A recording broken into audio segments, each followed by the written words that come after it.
100 white people, the first thing you all would be doing is addressing your deficiencies. Back to sports. If you got bad players on the team, you replace them with somebody who's got good players. Well, you're your only player on your team. So what are your deficiencies? I see a bunch of unskilled laborers in that room. People who are hoping to be able to fill out an application to enter the economic system, which is what filling out an application does. That's the bottom rung of the economic ladder. What are you all doing to become skilled laborers in fields that you need? Once you become a skilled laborer, now you can become an employer. It's a hop, skip, and a jump from there. It takes no effort at all. If everybody in that room who didn't raise their hands, oops, that's all of you. If everybody in that room who didn't raise their hands were to invest the next 6 months into learning something as simple as computer programming, in 6 months, we would have 400 people who would be able to take over pretty much every website that's out there. I'm not talking about in a hijack kind of way. I'm talking about being able to build bigger and better. Because everybody's on their Facebook and their Twitter, but how many of you could program it? And you don't like some of the functionality. Yeah, but guess what? Mark Zuckerberg has people who know Perl, programming language. How many of you even know what Perl is? But you'll complain about it. We complain about the telecoms here in the United States. Who's making an alternative to it? You guys are going to complain about the illegals. You got a problem with that like we do over here. What's your alternative to it? An unskilled laborer can do nothing but complain. That's all he can do. So if you all would invest, I'm not even asking you to invest money anymore. If you can just invest the next 6 months of your time to stop this cycle of being an unskilled person, that would change everything with just the 400 people in that room. Thank you for that contribution. Jay, I have 2 questions. My first question is, what are your beliefs or your thoughts on franchising? I want to know what your opinion is on that. And the second question I had was, typically, looking at the statistics over there, black women, I don't know, African American or whatever, black women typically are at the bottom of the scale financially, but in terms of education, we normally come up quite high on the criteria. So there's a disconnect in the sense that a lot of us go to university, get qualifications, but I think a lot of that gets sucked into child rearing, for example, and you find yourself out of the market with all the qualifications which you have. Keeping it short, my question is this: if you are able to secure, 10 women who also have the same vision as you, and they're willing to invest financially, but you find that the amount you have is not enough, what are your thoughts on seeking outside investment, and what would you say would be a safe percentage, and from whom, in order to move a business idea forward? Because I think pulling together is really important, but financially, if you cannot come up with, let's say, the required amount, what would be your advice on seeking outside investment? Thank you.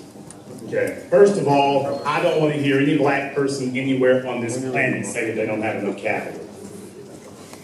I stopped taking that as an excuse 5 years ago. When we got Negroes lined up 50 abreast for the new Jordans anywhere in the world, or for Xbox games, or their PlayStation games, you got the same thing going on over there in Britain. And when I saw that, I don't want to hear, there was your business money right there. There was your investment money. Black women spend just as much money on their hair in London as they do in America. Let's just keep it all the way real. I don't want to hear any more excuses. You got the money.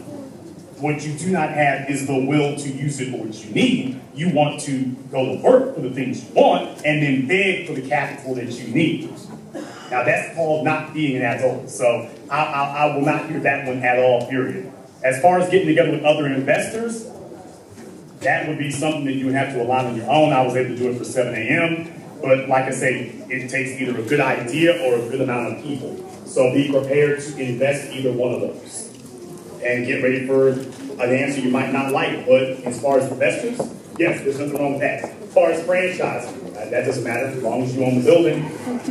I mean, here, you build a hotel, like Holiday Inn, the way they're doing it, take that sign down, Marriott.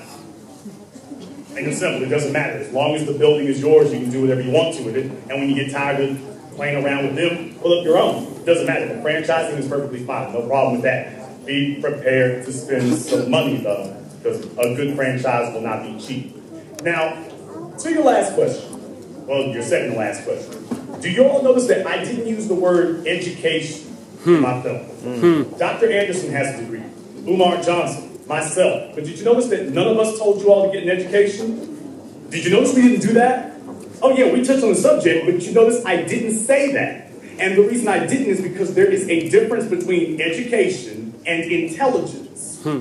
I want you to get knowledge necessary to make money, a skill set. Remember, I said become skilled laborers. I didn't say educated laborers. Skilled. Once you have the knowledge necessary to apply it, understand something, people. A business is very simply put the art of solving problems. You solve somebody else's problem and you charge him as much money for solving his problem as you can. Because if he can do it himself, he'd be doing it himself. Since he doesn't know, you get to charge him for fixing it for him. That is the root of being a business owner. But if you're unskilled, you can't solve your own problems, much less somebody else's. So no wonder. And the problem with people getting degrees is that, as Dr. Anderson explained in the movie, all you can, since you have no black companies, all you can really do is take your money and lend to other people's power. All you can do is lend your strength to their cause. You don't have any place you can apply it for yourself. And what happens with most black people is we get into a company and our goal is not to make a business. Our goal is to try to get in middle management so we can get a BMW. So we walk in the door with no plan. We're having children with no plan. Thus, you have a society with no plan, no clue, and no hope. And if you're out here having children first and getting education second, what's going to happen to your income as it goes up? You're just going to start plowing it off into the kids even more. We keep going into these things backwards. We need to have a plan first, execute the plan, and everything else follow that. But in the meantime, don't go to school to get a degree for education. You're supposed to be getting a job to enter the economic system so you can start building your own assets, not so you can buy some shiny shoes and a shiny car. Oh, yeah. Hi, Jason. I'm a little bit nervous because I'm not used to, this is the first time I think I've ever spoken in front of a group of people. But I started my own company about 5 years ago, a construction company, and I live in northwest London. I see one of the main key factors why black people are progressing is that we watch each other too much, what other black people are doing. The women, the modern day society, mothers and women, haven't got the nurturing skills as they did have before, like in the 80s. The music is a big influence. Those type of barriers, how are we going to pass those type of barriers when mothers, modern day mothers, are not, they're not doing what they're supposed to be doing in modern day society? I see that as a big issue. Because mothers are the key to the foundations of society, the black society. Brother Jason, did you get that? I heard most of what he said there, but for the part that I did make out, we as a people, since we are not having the proper family structure, we're not building the proper society structure. Women are not teaching their daughters what kind of man they're supposed to be with, and the fathers are not teaching their sons what kind of man he's supposed to be. Yep. So you've got an organized group of non-black people who are starting their economic base in their homes, and you got black folk trying to wing it with all of these improvised quote-unquote families. Let me break your feelings here tonight, folks. A family starts with a man and a woman, not a woman and a child. And if you can't build a family, I would be a fool to think you could build a business. If you can't organize the people under your roof, how are you going to organize a bunch of strangers? Answer, you won't. You can't. You don't know how. And thus the situation that you're in. So as black people, one of the chief things we need to get straight is all of this craziness that we have going on in disorganization where everybody wants to do their own thing. What I want to see come out of this group of you hundreds of people there today is an agenda class. I want to see leaders come out of that place. Stop looking around for other leaders. The leader is you. If you're hearing me right now, you are the leader. It's not about being an elitist, although you are the elite. And stop getting people to say that you're not. Yes, you are. You are the elite. You are the special forces. You are the commandos. You are the best of the best. You are supposed to be leading. And first and foremost, that means that you also understand that as leaders, There's supposed to be punishment when people break the code. And what you lack in London, because understand the situation for black people around the world is the same. It's no different over here than it is for you all. You just got different accents. That's all. I can drop you all off in Louisiana today, and once you get done with the fried food with spices, you'll be like, yo, this is just like London the way black folk act over here. They just talk with a southern drawl. But it's the circumstances are no different. No different. So you lack an agenda class. Who in that room is setting an agenda? And once you set the agenda, you need the means to enforce it. The reason why you all are so worried about, well, I can't put nothing together because other black folk won't join up with it. If 6 of you would get something going and just start a damn shopping plaza, you would be able to call hands and dictate to everybody else in the neighborhood and start enforcing a code. That's what everybody else does to you. They build a big store and then they enforce the code, the dress code, the entry code. You can't come on this property code. It starts there. If just 6 of you would get together and do that, you can start making a code and then start enforcing it. But everybody's waiting for somebody else to do it. And waiting on somebody else, you end up with no one else doing it. Brother Jason, we have totally run out of time here, but we're going to be in touch with you because this is something that we have to do on a regular basis. Brother Wayne just got a few words to say to you quickly.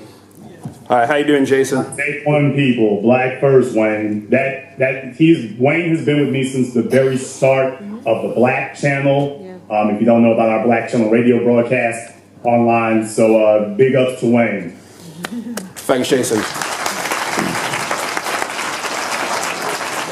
I'm not gonna keep the microphone. I just want to ask you a question. Do you plan on showing this documentary again? Because I think there's a lot of people that wanted to come but couldn't make it for whatever reason. And I've got friends in Birmingham as well that also want to see it. But obviously this is only one place, London, and there's a lot more of us. So do you plan on screening this again? Well, if Charmaine wants to show it again... Oh yeah, hell yeah, brother.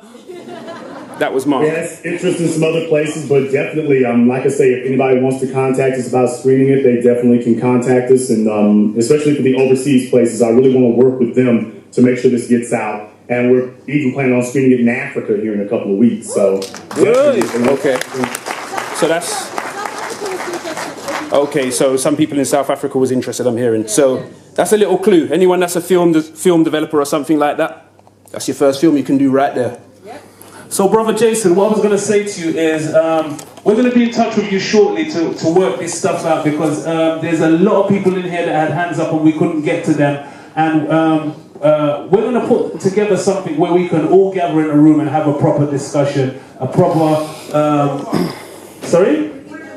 We're going to bring him over, most definitely. I'm saying that like I've agreed it with him and he's going to cuss me off now and say, I ain't coming up. No, I'm joking. Brother Jason, we're definitely going to sit down and talk about you coming over. We're going to do some seminars and stuff like that because the information you have is valid, it's needed, and we're going to take it on a level.